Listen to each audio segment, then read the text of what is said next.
नमस्कार, मी संजय सोनवणी.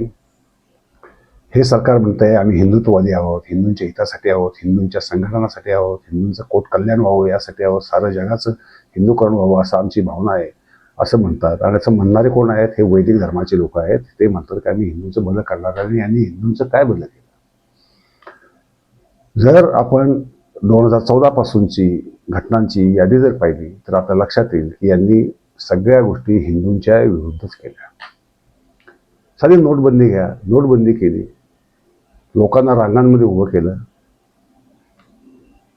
पैसे असूनही पैसे काढता येत नाही अशी स्थिती आली. रांगांमध्ये किती लोक मेले याचा आजही निश्चितपणे आकडेवारी नाही. फक्त एक निर्णय केला आणि हे नोट अगदी कागज का तुकडा म्हणून अगदी दात काढून खिदळून अगदी विकृत माणसाप्रमाणे हसून पंतप्रधानांनी घोषित केलं. आणि लोकांना असंही यातना भोगावं लागल्या. अनेकांचे विवाह कॅन्सल झाले, अनेकांच्या मर्तिकेला पैसा नाही, अनेकांना हाताच्या पोटावर ज्यांचं पोट अवलंबून आहे, हातावर ज्यांचं पोट अवलंबून आहे त्यांना रोजगार मिळेना अशी स्थिती झाली. अख्ख्या अर्थव्यवस्थेचं कंबरडा मोडलं. स्मॉल स्केल इंडस्ट्री आणि मिडियम स्केल इंडस्ट्री अक्षरशः संकटात आली. भारताचा खरं म्हणजे जो अर्थव्यवस्थेचा जो पाया आहे, स्मॉल स्केल इंडस्ट्री आणि मिडियम स्केल इंडस्ट्री, ती गेली. कारण काय की यांना ठराविक घराण्यांचंच फक्त मक्तेदारीयुक्त हित करायचं होतं. आताच आपण इंडिगोचंही पाहिलं, काय झालं? लाखो प्रवासी अडकून पडले, कुत्र्यासारखे हाल झाले. आणि त्याचा स्वार्थ एवढा लोकांचाही, या कंपन्यांचा, या मक्तेदारीयुक्त कंपन्यांचा. तिकिटांचे दर खाड पुणे मुंबईसाठी ₹1,00,000 तिकीट आकाराला सुरुवात झाली. पाण्याची बाटली 200 रुपयाला.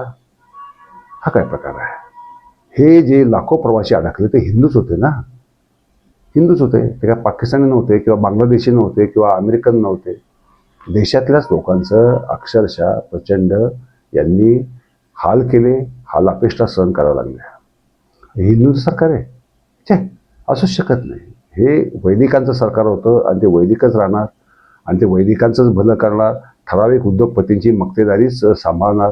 हे इंडिगोच्या प्रकर्षाने आपल्या लक्षात आलं. आता आपण परत मागे जाऊ, कोरोनाच्या वेळेस जाऊ. अचानक बंद करून टाकलं, कसली पूर्वसूचना न देता. अचानक आजपासून ट्रेन्स बंद, बसेस बंद, कोणी कुठे जाऊ शकत नाही. लोकांमध्ये घबराट माजली. एकतर बाहेर जाता येत नसल्यामुळे, फिरता येत नसल्यामुळे काम नाही, हाताला काम नाही, पोटाला अन्न नाही. अशा स्थितीमध्ये हजारो लोक, शेकडो महिलांचा पायी प्रवास करून आपापल्या गावी निघाले. वाटेमध्ये किती जण मेले, किती जण आजारी पडले, किती गर्भपात झाले याचा कसलाही ताळेबंद नाही. हे लोकांचे जे हाल केले ते का केले? ते हिंदू नव्हते का? नव्हते. त्यांच्या दृष्टीने ते हिंदूच नाही. त्यांच्या दृष्टीने आमचं जे ऐकतं, आम्ही वैदिक लोक आहोत, आमचा धर्मच श्रेष्ठ आहे आणि आमचा धर्म जर तुम्ही पाळला नाही तर तुम्हाला असेच हाल सहन करावे लागतील. हिंदूंनी लक्षात घ्यायला पाहिजे. हिंदूंच्या ते अजूनही डोक्यात घुसलेलं नाही. तिसरी गोष्ट, आताच मुख्यमंत्री म्हणाले भाजपचे देवेंद्र फडणवीस की राज्य आर्थिक अडचणीत आहे परंतु दिवाळखोरीवर गेलेलं नाही आहे. अरे दिवाळखोरी काय निघायची राहिली? शाळा बंद पडत आहेत, शिक्षकांना पगार द्यायला पैसे नाही, अनेक योजना खितपत पडल्या, त्याला द्यायला पैसे नाही. शेतकऱ्यांचं एवढं नुकसान झालं पर्जन्यवृष्टीमुळं, आता हवामानामुळं, त्यांना नुकसान भरपाईचा अजून तपास नाही आहे. लाडक्या बहिणीची योजना केली, वाजत गाजत दाखल 2-3 महिने अगदी नियमित पैसे पण दिले. आता त्यातही गळती लावत ती संख्या संपत आली आणि ती संपण्याच्या वाटेवर आहे. कारण सरकारकडं ते खरोखरच दिवाळखोर झालेलं आहे, त्यांच्याकडे पैसेच नाही. कर्ज घेऊन कधी गेला? प्रचंड कर्ज आलेली महाराष्ट्रीय माणसावर पर हेड जर आपण पाहिलं तर काही लाख रुपयाचं कर्ज निघेल. भारत सरकारचं वेगळं. मग दिवाळं नाही निघालं तर काय निघालं? फक्त अडचणीत आहे पण दिवाळं नाही निघालं असं शहाजोगपणे बोलण्याचं, निर्लज्जपणे बोलण्याचं धाडस मुख्यमंत्री करू शकतो. याचं कारण एकच आहे की वैदिकवादाचा पहिला नियम असा असतो की लोकांना आर्थिकदृष्ट्या विकलांग करून सोडा, लोकांना जगणं सुद्धा कठीण करून सोडा, म्हणजे त्यांना आपल्या कच्छेपी लावता येईल. त्याशिवाय आपलं सत्ता अबाधित राहणार नाही. लोकांना जर अन्न मिळालं व्यवस्थित, त्यांचं जर व्यवस्थित चालायला लागलं तर विचार करायला लागतं. विचार करायला लागले तर मग आपल्याला प्रश्न विचारतील. त्यांना प्रश्न विचारणं नको आहे. उन्हीकडे ते देवादेवाच्या नादी लावणार, दुसरीकडे आपलं जे धोरण आहे तेच पुढे रेटत राहणार. या देशाचं वैदिकीकरण वेगाने केलं जात आहे. मानसिकदृष्ट्या लोकांना खचवलं जात आहे, पंगू केलं जात आहे. आर्थिकदृष्ट्या अक्षरशः अशी वाटात लागलेली आहे की आता जर परमनंट नोकरी असणारे जर लोक जर सोडले, किंवा ज्यांचे लागे बांधलेत राजकीय असे व्यावसायिक सोडले, किंवा जे भ्रष्टाचार करतात असे काही लोक सोडले, तर तुम्हाला सांगतो देशातली 80% जनता आज आर्थिक संकटाचा प्रचंड सामना करते आहे. हे कोण आहेत? 80% लोक कोण आहेत? यात मुसलमान किती टक्के असतील, ख्रिश्चन किती टक्के असतील? हिंदूच आहेत. आणि याचं नुकसान कोण करतंय? हे हिंदूचं नाव घेऊन वैदिकत्व पाळण्यासाठी, आपली सत्ता अबाधित ठेवण्यासाठी, आपली पकड घट्ट करण्यासाठी, लोकांच्या मनाला कोंडून टाकण्यासाठी त्यांनी वापरलेलं हे फार मोठं हत्यार आहे. हे आपल्या भारतीयांच्या लक्षात येत नाही. हे आपलं दुर्दैव आहे. हिंदूंच्या लक्षात येत नाही. हे त्याहून मोठं दुर्दैव आहे. हे हिंदुत्ववाद आहे म्हणून हिंदू त्यांच्या कच्छपी लागतात. यांना देवदर्शनाला नेलं, तीर्थयात्रा घडवल्या की यांना त्यात फार भारी वाटतं. आणि मग नगरसेवकाने असो, आमदाराने असो, खासदाराने असो, अब्जावधी रुपयाचा भ्रष्टाचार जरी केला तरी यांना काही फरक पडत नाही. यांना काही घेणं नसतं. हे आपले मतदानासाठी 500-1000 रुपये मिळाले त्यात खुश असतात, किंवा खोट्या आश्वासनावर खुश असतात. आणि देवधर्म, आणि मग तिसरी गोष्ट आहे सर्वात महत्त्वाची, भारतामध्ये पाळली जाणारी RSSने, संघाने नेहमीच वापरलेलं हे तंत्र आहे की मुसलमानांचा द्वेष करा. पंडित नेहरूंना मोदी एवढे शिव्या घालून थकले, परंतु शेवटी त्यांना पुतीनला शरण जावं लागलं. कारण ट्रम्प यांचा एवढा मित्र, जीवस्य कट्टर, माय फ्रेंड डोनाल्ड ट्रम्प म्हणणारा माणूस, त्यांना आता पुतीनच्या स्वागतासाठी जावं लागतं, त्याच्यासाठी पायघड्या घालावं लागतात. याचं कारण असं आहे की नेहरू चुकीचे नव्हते, नेहरू नेहमीच योग्य होते. यांना ते कळालं नाही. हे नको त्याच्या मागे लागले आणि आता त्यांच्या ठोकर बसली. ही झाली जागतिक ठोकर. भारतामध्ये यांना ठोकर अशासाठी बसत नाही की लोकांनीच डोळे झाकून ठेवलेले आहेत. आता उदाहरण पहा, काशी करोडावर केला, शेकडो मंदिरे पाडली. औरंगजेबाने एक मंदिर पाडलं होतं, त्याच्यासाठी आजही औरंगजेबाला शिव्या घातल्या जातात. कोणती वास्तू पाडणं, धर्मस्थान पाडणं हे वाईटच, शिव्या दिल्याच पाहिजेत. मग यांना काय शिव्या दिल्या जात नाही? त्याच्याबद्दल हिंदू कुठं त्यावर का गप्प बसतात?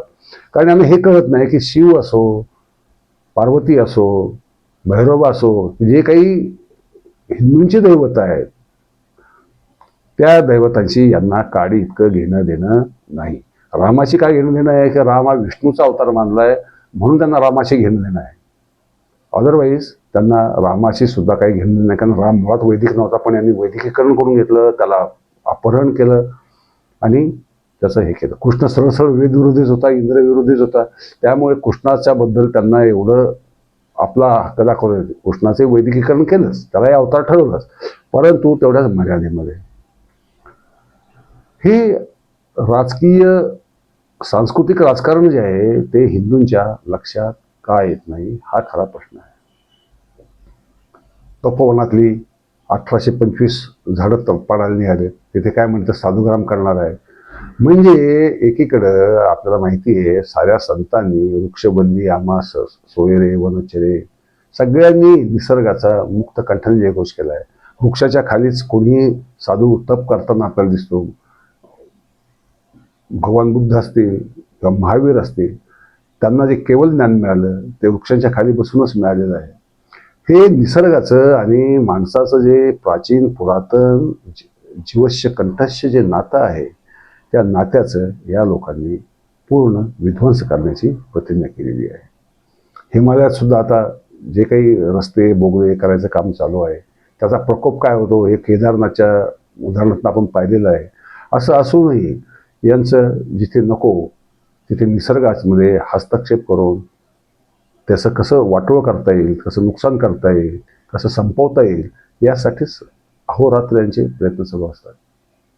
हे सरकार हिंदूंचं नाही आहे, हे हिंदूंचं कधीच नव्हतं. परंतु हिंदूंना केवळ हिंदुत्ववाद शब्द वापरला म्हणून ते भुरळून गेले, बावटासारखे त्याच्या मागे लागले, कच्छपी लागले. आणि त्यांनी आपलं स्वतःच प्रगती काही होत नाहीये, आपला विकास होत नाहीये हे त्यांना कळत नाहीये.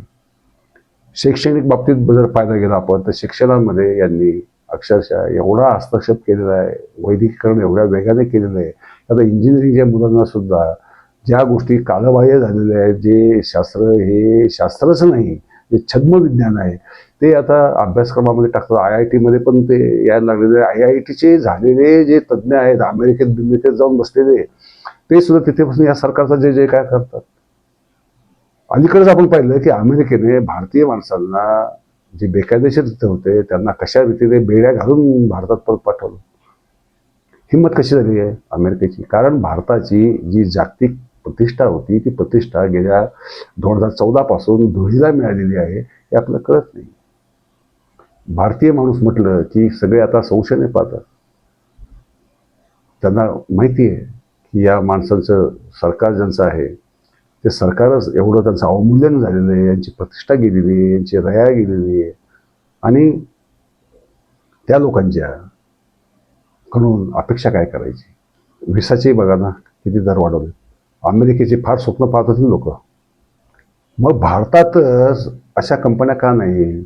जागतिक दर्जाचं तंत्रज्ञान जर तुमच्याकडे आहे असं तुम्ही म्हणता, IT मध्ये सुपर पॉवर आहे असं तुम्ही म्हणता, तर भारताचं IT मधलं एकही प्रॉडक्ट का नाही? क्वांटम कम्प्युटर्स आता येऊ घातलेत, त्याच्यामध्ये तुमचं योगदान काय आहे? फक्त बौद्धिक हमाल एवढंच तुमचं योगदान आहे. कारण सरकारने त्यासाठी जे उभारायला पाहिजे ते उभारलंच नाही. IIT उभारले पंडित नेहरूंनी, इस्रो उभारली पंडित नेहरूंनी, अणुकार कार्यक्रम चालू झाला पंडित नेहरूंनी चालू केला. म्हणजे या देशाला दिशा दाखवण्यासाठी त्यांनी पायाभूत गोष्टी करून ठेवल्या. परंतु त्याच्यावरनं आपण त्याच्यावरून उड्डाण करावं, अजून पुढची झेप घ्यावी, विज्ञानवादी व्हावं हे स्वप्न यांना का पडत नाही? याचं कारणच असं आहे, याचं वैदिक तत्वज्ञानामध्येच खोट आहे. वैदिक तत्वज्ञानच मुळात स्वतःच्या वरिष्ठतावादावर, तेही काही न करता आता नाही का, एक कोणतरी मुलगा 18-19 वर्षाचा त्याला फक्त 2000 नंतर पाठ केले यजुर्वेदातले, ते कोणत्या तरी माध्यमिक शाखेचे कोणते, आणि ते पाठ केले म्हणून त्याला एकदम साऱ्या भारतामध्ये त्याचा एकदम जय जयकार सत्कार आणि काय काय नाही सब. म्हणजे जे घोकमपट्टी करतात फक्त त्यांचा तुम्ही सन्मान करता, आणि जे रात्रंदिवस कष्ट करून काहीतरी संशोधन करतात, काहीतरी भर घालायचा प्रयत्न करतात ज्ञानामध्ये किंवा देशाच्या बुद्धिवैभवामध्ये, त्यांच्याकडे मात्र तुम्ही लक्षच देत. असंच जर वर्तन जर या सरकारचं राहिलं तर भारताची दशा युगांडा किंवा जे काही सगळ्यात खालच्या स्तरावर आता जे देश आहेत त्यांच्यापेक्षा तळाला जाऊन या देशाचं अस्तित्व संपेल. नुसतं नावाला फक्त लोकसंख्या मोठी आहे म्हणून ते मार्केट मिळतं म्हणून लोक येतात बाहेरचे, पण ते फक्त मार्केट मिळवण्यासाठी येतात, तिथे काही निर्माण करण्यासाठी येत नाही. त्यांची ती इच्छा नाही आहे. ब्रिटिशांनी सुद्धा ज्यावेळेस हे वसाहतवादी म्हणून ब्रिटिशांना शिव्या घालतात, ब्रिटिशांनी काय केलं? कच्चा मालासाठी भारत वापरला, पक्का माल इथे विकायचा. हे ब्रिटिशांचं वसाहतवादी धोरण होतं ना. तेच धोरण आता माणसांचाही कच्चा माल म्हणून वापर केला जातो. लक्षात ठेवा, हे बुद्धिक श्रमिक आहेत. जसं ऊसांच्या शेतीसाठी मॉरिशस वगैरे ना भारतातले कामगार नेले जायचे, तसं आता हे बौद्धिक श्रमिक नेले जातात. आता त्यांची गरज संपली. कारण का? याचं कारण म्हणजे आर्टिफिशियल इंटेलिजन्समुळं आता जगाची माणसाची मनुष्यबळाची गरज कमी कमी होते. अशा स्थितीत भारताने काय करायला पाहिजे? यासाठी दिशादर्शक असा दीर्घकालीन काही प्रकल्प आहे का? त्यात काही कुणी गुंतवणूक करते का? सरकार गुंतवणूक करत नाही. उलट जी केली होती, ज्या सरकारी कंपन्या होत्या त्या सगळ्या विकायला काढलेल्या आहेत. एअर इंडिया संपवली, इंडिगोला मक्तेदारी, ती मक्तेदारी 60% बिझनेस आज इंडिगोच्या हातात. आणि केवळ एक नियमाचं त्यांनी पालन केलं नाही, आणि तो करावा असा 2 वर्षापूर्वीचा नियम असूनही यांनी दुर्लक्ष केलं. कारण हीच मक्तेदारी भावना, आणि आदेश आल्यानंतर मात्र त्यांची सगळी पंचायत झाली आणि काय गोंधळ झाला इंडिगोमुळं हे आपण पाहतोच. मग नुकसान कोणाचं होतंय? अहो, हिंदूंचंच नुकसान होतंय ना. हिंदूंचंच भवितव्य खराब होतंय, हिंदूंचंच स्वप्न पाहण्याची वृत्ती संपली, जो तो हतबल झालेला आहे, दीनवाणा झालेला आहे. मग हे असं कसं चालणार? मित्र, सावध राहायला पाहिजे, संघापासून सावध राहायला पाहिजे, BJP पासून सावध राहायला पाहिजे. कारण हे मानवतावादी नाहीत, यांना मानवतेशी काडीत देणं घेणं नाहीये. हे अत्यंत स्वार्थी आणि अत्यंत मर्यादित, दीनदयाळ उपाध्यायांनी सांगितल्याप्रमाणे धर्मसत्ताच फक्त राज्य करेल. आणि ती धर्मसत्ता कोणाची, तर ती वैदिकांची धर्मसत्ता असेल. कारण त्यांचे सगळे लोक सांगतात वेदांपासूनच भारतात संस्कृती सुरू झाली. त्याच्या आधी संस्कृतीच नव्हती. आमची मोहेंजोदडो, हडप्पा, बाकी या देशातली सगळी आतापर्यंत चालत आलेली शैव संस्कृती, ज्याला हिंदू संस्कृती मी म्हणतो, ती ती कुठून आली? ती काय आकाशानं पडली? 95% हिंदू ही शैव संस्कृतीच पाळतात. तुमची ती भाकड वैदिक संस्कृती नाही पाळत. आणि याचं शल्य त्यांना आहे आणि त्यांना ते होऊ द्यायचं नाही. त्यांना ते वैदिक संस्कृतीच लादायची आहे. आणि या सांस्कृतिक संघर्ष, या सांस्कृतिक संघर्षापासून आपल्याला सावध राहावं लागेल. सांस्कृतिक संघर्ष संस्कृतीच्या जोरावरच लढता येईल. त्यामुळे आपल्या संस्कृतीत जे काही आहे त्याचं जतन करून, नुसतं जतन नव्हे तर साऱ्या जगात आपण ओरडून सांगायला पाहिजे की आम्ही हिंदू आहोत, आम्ही वैदिक नाही, हे समजावून सांगायला पाहिजे. एवढंच मला म्हणायचं आता. इथे जास्त काही बोलत नाही. परत आपण भेटतच राहतोय. आपण अनेक विषयांवर चर्चा करतच आहोत, करतच राहू. नमस्कार, धन्यवाद.